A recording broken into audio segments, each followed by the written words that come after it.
नमस्कार, स्वागत है आप सभी का। मैं हूं आपके साथ शाफनी पटना। बुलेटिन की शुरुआत करेंगे प्रधानमंत्री आवास को लेकर। छत्तीसगढ़ में सियासत जारी है। बता दें कि कांग्रेस ने बीजेपी पर झूठ और भ्रम फैलाने का आरोप लगाया। इसी सबके बीच कांग्रेस प्रदेश संचार विभाग के अध्यक्ष सुशील आनंद शुक्ला ने बीजेपी से पूछा कि बीजेपी बताए कि 16 लाख आंकड़े कहां से आए। बीजेपी जवाब दे। 2011 और 15 की सर्वे सूची की बात करती है तो 2018 तक बीजेपी की सरकार थी। उस समय डॉक्टर रमन सिंह ने ग्रामीण और शहरी को मिलाकर कुल 2,56,000 मकान की ही क्यों बनाए और 7 लाख आवेदन क्यों जमा करवाए।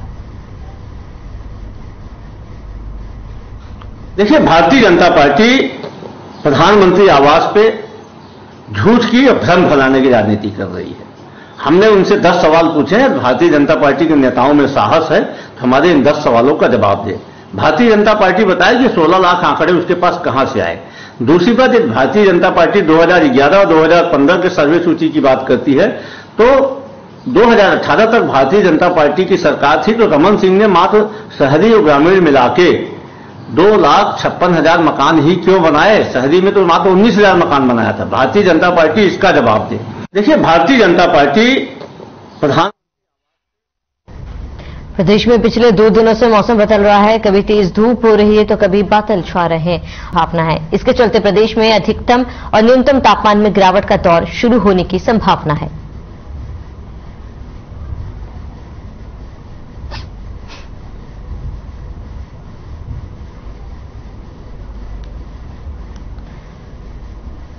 प्रदेश का मौसम बदल रहा है और ऐसे में प्रदेश में मौसम खराब होने के कारण आपको बता दें कि हल्की बूंदाबांदी देखी जा रही है, जिसमें मौसम वैज्ञानिक ने कहा है कि मौसम विभाग ने कहा कि आने वाले समय में बारिश हो सकती है। इसको लेकर अलर्ट भी जारी किया गया है। तो प्रदेश में मौसम में बदलाव देखा जा रहा है।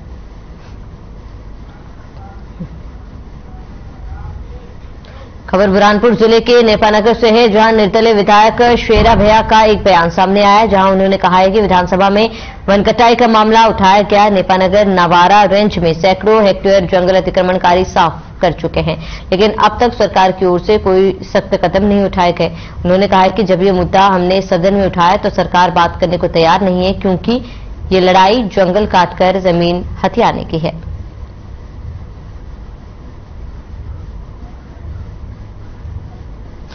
तो विधायक शेरा भैया का बयान, विधानसभा में वन कटाई का मामला उठाया गया, सरकार बात करने को तैयार नहीं है।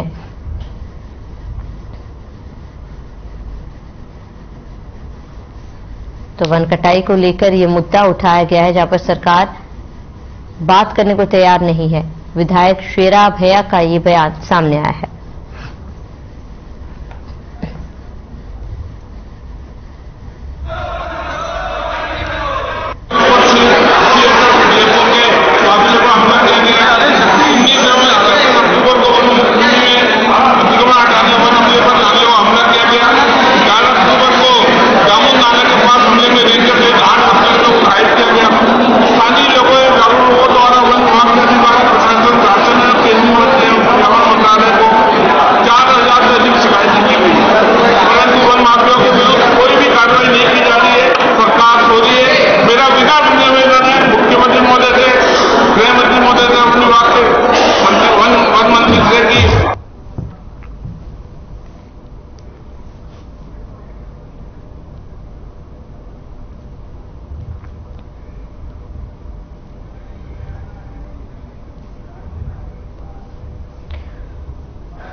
वहीं बुरहानपुर में कांग्रेस ने चैत्र और रमजान माह को देखते हुए कांग्रेस के जिला अध्यक्ष रिंकू टाक से साफ सफाई और जनता को मिलने वाली सुविधाओं के लिए कलेक्टर से गुहार लगाते हुए ज्ञापन सौंपा। इसके साथ ही लाडली बहन योजना के अंतर्गत केवाईसी को आधार से लिंक कराने के लिए और चिलचिलाती धूप में बहनों को सुविधाएं देने और उनके लिए कैंप आयोजित करने की भी अपील की। साथ ही पीएम आवास योजना में मिलने वाले भवनों के लिए रेती कम दामों में उपलब्ध कराने के लिए भी गुहार लगाई गई।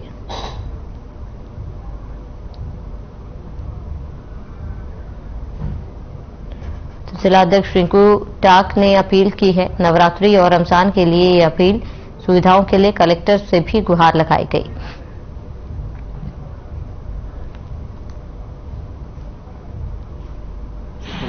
क्या मुद्दे रहे? आज हम लोगों ने कलेक्टर मैडम से चैत्र नवरात्र एवं रमजान माह जो आगामी दिनों में आना है, त्योहार शुरू होना है, उन सब चीजों को लेके कि वहाँ की सफाइयाँ, शहर में फैली हुई गंदगी, इन सब चीजों की लाइटें, ये सब मुद्दों को लेकर हमने आज चर्चा करी कलेक्टर मैडम से। एवं जो प्रधानमंत्री आवास योजना के अंतर्गत जो मकान स्वीकृत हो रहे हैं उनको रेती सस्ते भाव में उपलब्ध हो, उसके लिए भी हम लोगों ने साथ में उनको ज्ञापन। जिले की फरियादी रश्मि अग्रवाल के इंश्योरेंस पॉलिसी के खाते से 10 लाख रुपए जालसाजी कर निकालने का एक मामला सामने आया है। आरोपी भोपाल निवासी को लालबाग पुलिस ने गिरफ्तार भी कर लिया है। वहीं बुरहानपुर पुलिस द्वारा ऑनलाइन धोखाधड़ी करने वाले आरोपी से पूरी राशि कब्जे में ले ली गई है। आरोपी का HDFC बैंक अकाउंट फ्रीज कर 7 लाख रुपए होल्ड और 3 लाख रुपए नकद जब्त किए गए हैं। पुलिस अधीक्षक के निर्देशन में लालबाग पुलिस को ऑनलाइन धोखाधड़ी के आरोपी को भी गिरफ्तार करने और उससे धोखाधड़ी की संपूर्ण राशि जब्त करने में सफलता प्राप्त हुई है।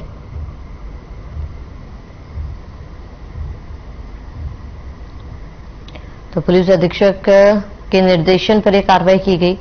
महिला के खाते से 10 लाख रुपए उड़ाए गए और पुलिस ने आरोपी को काबू किया है।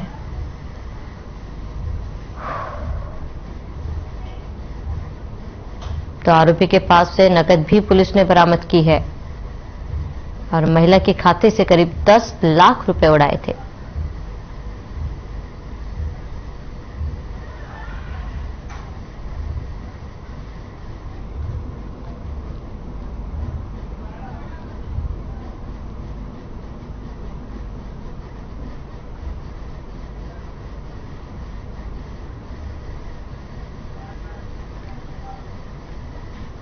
छिंदवाड़ा जिला अधिवक्ता संघ के आह्वान पर समस्त अधिवक्ताओं ने 13 मार्च से 19 मार्च तक हड़ताल की घोषणा की। जिला अधिवक्ता संघ के सचिव वीरेंद्र पांडे ने बताया कि लंबित प्रकरण के निराकरण के लिए समय सीमा निर्धारित करने से पक्षकारों के हितों पर विपरीत प्रभाव पड़ रहा है। उन्होंने बताया कि समय सीमा का निर्धारण करना सुप्रीम कोर्ट के निर्देशों के विपरीत है। बता दें कि 25 सूचीबद्ध प्रकरण निराकरण की समय सीमा निर्धारित की गई, जिससे पक्षकारों और वकील को अनेक परेशानियों का सामना करना पड़ रहा है। उक्त समय सीमा की अनिवार्यता को खत्म करने की मांग भी की गई है।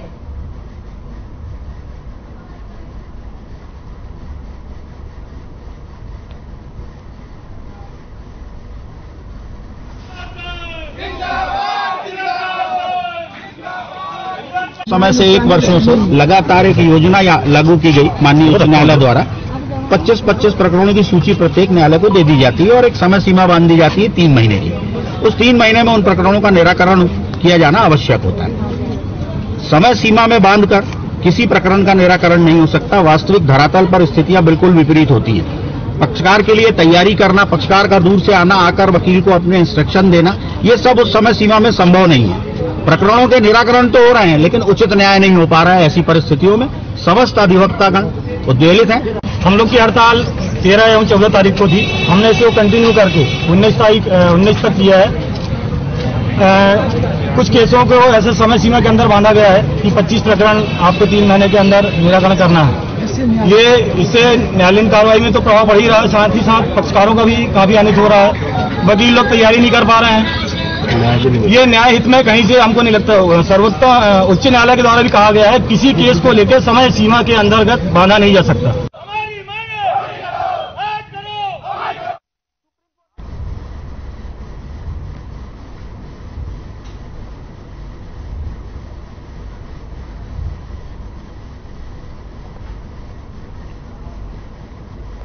रायपुर में बीजेपी प्रदेश अध्यक्ष अरुण साव ने प्रेस कॉन्फ्रेंस की। इस दौरान उन्होंने मोर आवास मोर अधिकार अभियान के तहत किए गए विधानसभा घेराव को लेकर उन्होंने जानकारी दी। साव ने कहा है कि कल का आंदोलन ऐतिहासिक रहा, जिसमें गरीबों के हक की लड़ाई भी लड़ी गई। उन्होंने प्रदेश सरकार पर निशाना साधते हुए कहा है कि सरकार गरीबों को हक से वंचित करने का काम कर रही है।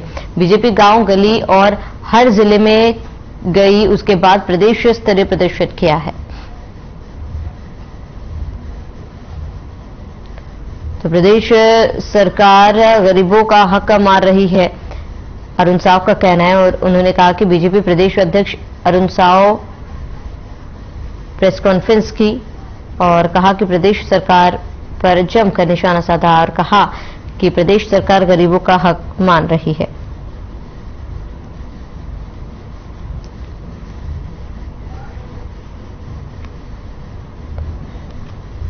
पर आप काम नहीं करते हैं, आंकड़ों पर, सूची पर सवाल उठाते हैं। आपकी नीयत है उस सूची को पूरा कर लीजिए। आप भी सर्वे कराएं और लोगों को मकान देना है जो आपके घोषणा पत्र में है, उसको भी मकान दे।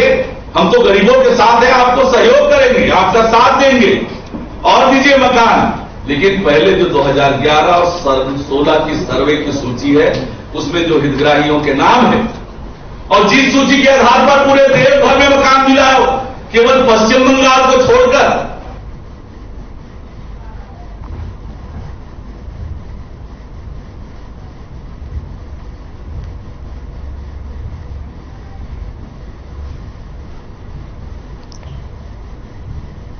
तो बीजेपी प्रदेश अध्यक्ष अरुण साव ने प्रेस कॉन्फ्रेंस की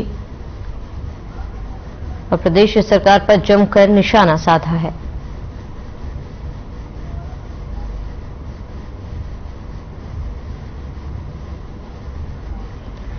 छिंदवाड़ा से 35 किलोमीटर दूर चोरई ब्लॉक की 7 चौकी में पदस्थ डिप्टी रेंजर रामगोपाल पांडे पर मजदूर ने आरोप लगाया। मजदूरों को प्लांटेशन के लिए गड्ढे खुदवाए, लेकिन नियम अनुसार उन्हें भुगतान करने में काफी अनियमितता बरती गई है और मजदूरों के खाते में उचित रकम नहीं दी गई। इसे लेकर मजदूरों ने जिला कलेक्ट्रेट में धरना दिया। वहीं शांति व्यवस्था बनाने के लिए छिंदवाड़ा के तहसीलदार अजय भूषण शुक्ला और नगर निरीक्षक पुलिस सुमेर सिंह जगत उनसे लगातार बात की।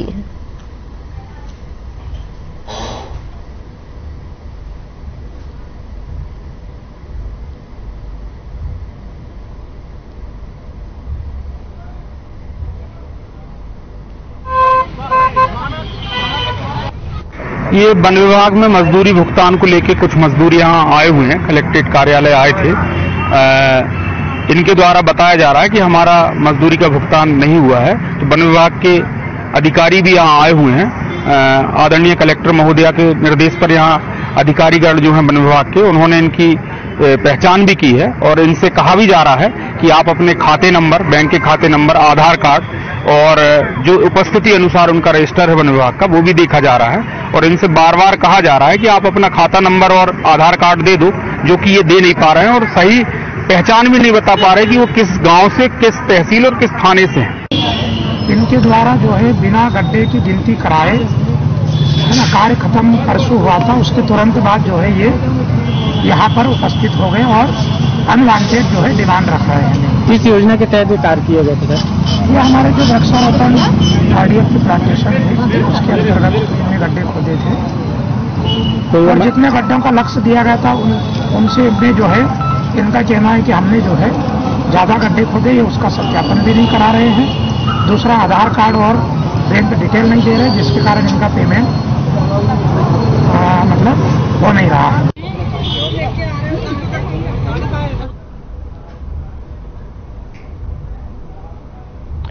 बुरहानपुर जिले में लाडली बहन योजना का लाभ पाने के लिए लंबी लंबी कतारें लग रही है। लाभ पाने वाली महिलाओं को केवाईसी अपडेट कराने के लिए और आधार से लिंक कराने के लिए कतारें लग रही हैं, लेकिन आधार केंद्र समय से पहले ही बंद होने की वजह से लोगों को गर्मी में परेशानियों का सामना करना पड़ रहा है। तो केवाईसी अपडेट करने के लिए लंबी लाइनों पे खड़े रहना पड़ रहा है। समय से पहले आधार केंद्र बंद हो जा रहे, जिससे लोगों को परेशानियों का सामना करना पड़ रहा है।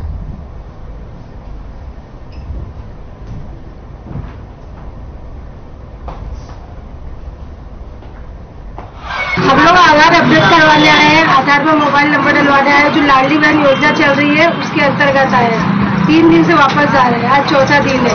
बहुत भीड़ लग रही है। सरकार ने इस योजना के लिए हर मोहल्ले में इसका कैंप लगाना चाहिए आधार अपडेट कराने के लिए।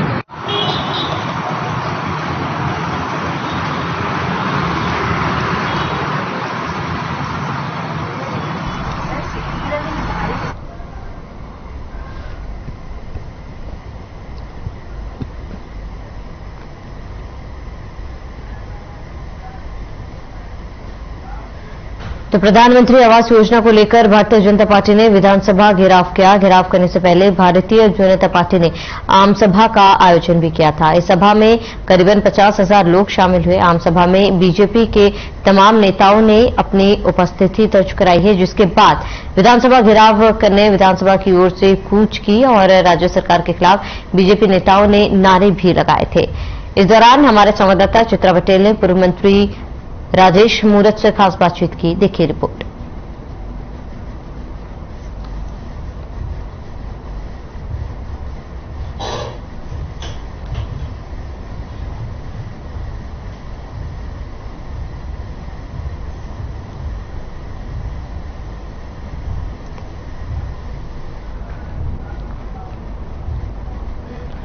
तो भूपेश सरकार के खिलाफ विधानसभा घेराव करने के लिए जनसैलाब उमड़ गया। हर रास्ते पर लोगों को रोके जाने के बाद भी पूरे जोश के साथ लोग विधानसभा का घेराव करने पहुंचे। प्रधानमंत्री आवास के हितग्राही और बीजेपी कार्यकर्ता इस प्रदर्शन में शामिल हुए। इस दिशा दौरान बीजेपी नेता अरुण साव, ब्रजमोहन अग्रवाल, नामविचार नेताम राजेश मूणत, सौरभ सिंह, विजय शर्मा, केदार कश्यप को पुलिस गिरफ्तार कर सेंट्रल जेल ले जाया गया।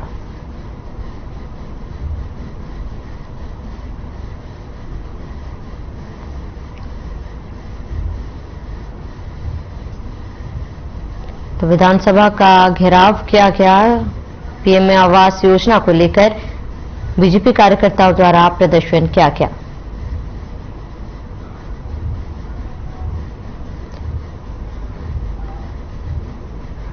तो 2023 के विधानसभा चुनाव की तारीख जैसे जैसे नजदीक आती जा रही है, वैसे वैसे राजनीतिक उबाल छत्तीसगढ़ में देखने को मिल रहा है। प्रधानमंत्री आवास योजना को लेकर भारतीय जनता पार्टी ने विधानसभा का घेराव किया और इस आंदोलन में लगभग 50,000 से ज्यादा लोग शामिल हुए। पुलिस ने लोगों को रोकने के लिए जगह जगह पर कोई बैरिकेड्स लगाए हुए थे और काफी संख्या में पुलिस अधिकारी और पुलिस कर्मचारियों की ड्यूटी भी सुरक्षा को लेकर लगाई गई थी। वहीं भीड़ को देखते हुए तितर बितर करने के लिए पुलिस ने अश्रु गैस के गोले भी छोड़े, लेकिन बीजेपी नेताओं ने 2 बैरिकेड्स तोड़कर आगे बढ़ चुकी थी। तीसरा बैरिकेड पर राजनांदगांव के सांसद संतोष पांडे और कई कार्यकर्ता फंसे हुए थे। इस बीच हमारे संवाददाता चित्रा पटेल ने उनसे खास बातचीत की। देखिए रिपोर्ट।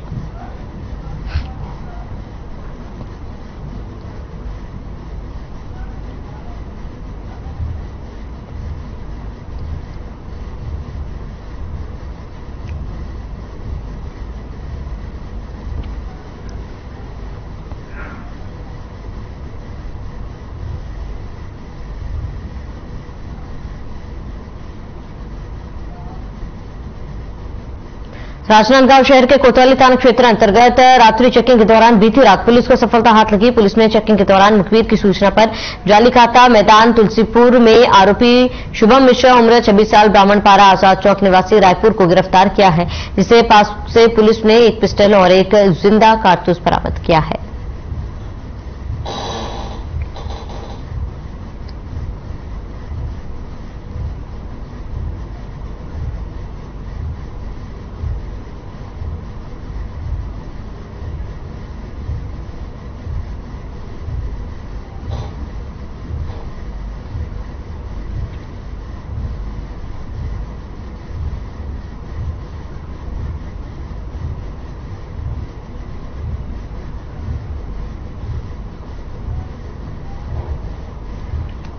खबर बीजापुर से, जहां बाल विवाह रोकथाम और कुपोषण उन्मूलन के प्रभावी क्रियान्वयन को लेकर समाज प्रमुखों की सहभागिता बैठक की गई। ये बैठक राजेंद्र कुमार कटारा द्वारा आयोजित किया गया। वहीं संवेदीकरण कार्यशाला में कलेक्टर की ओर से समाज प्रमुखों से शासन की योजनाओं का जमीनी स्तर पर प्रभावी क्रियान्वयन और जिले से बाल विवाह रोकथाम, कुपोषण उन्मूलन, शिक्षा को बढ़ावा देने के लिए समाज प्रमुखों से चर्चा भी की गई थी। इस दौरान सभी लोगों से अपील भी की गई, समाज में कहीं पर भी बाल विवाह का प्रकरण न हो।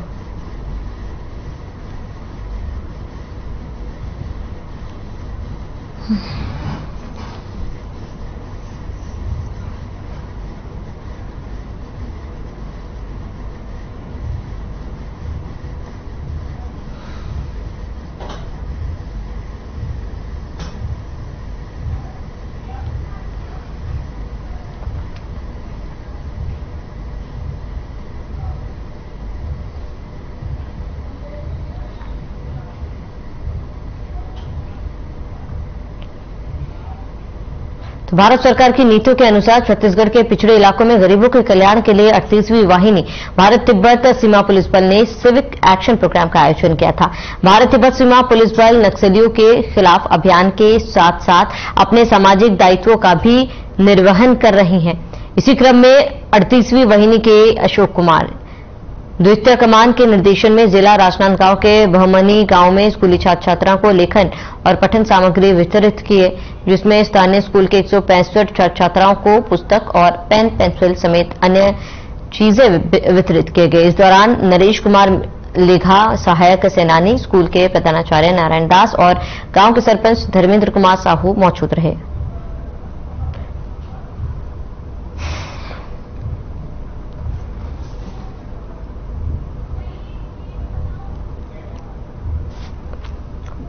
तो बच्चों को पुस्तकें और अन्य सामग्री बांटी गई। आईटीबीपी ने आयोजन किया था और आपको बता दें ये 38वां आयोजन था जहां पर स्कूली छात्र छात्राओं को पुस्तकें, पेन पेंसिल वितरित किए गए और अन्य जरूरत के सामान भी इन छात्राओं को दिए गए। करीब 165 बच्चे थे जिन्हें ये सामान वितरित किए गए थे। तो आईटीबीपी ने कैंप का आयोजन किया था और इस कैंप में जो जरूरतमंद बच्चे थे उन्हें पुस्तकें, पेन पेंसिल समेत अन्य जरूरत की चीजें बांटी गई थी, जिससे उनको लाभ मिलेगा। और बता दें कि समय समय पर आईटीबीपी द्वारा ये आयोजन किए जाते हैं और करीब 165 छात्र छात्राएं ऐसे थे जिन्हें इनका लाभ मिला था। तो आईटीबीपी द्वारा ये आयोजन किया गया था जहां पर बच्चों को जरूरत के सामान, पुस्तक, पेन पेंसिल वितरित किए गए।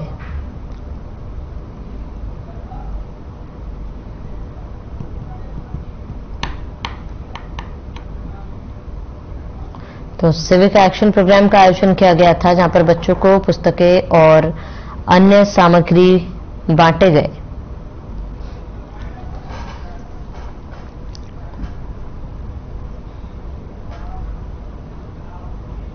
चलिए इसके साथ ही इस बुलेटिन में फिलहाल मैं देते हैं देश प्रदेश की तमाम बड़ी खबरों के लिए बनी रहे हमारे साथ।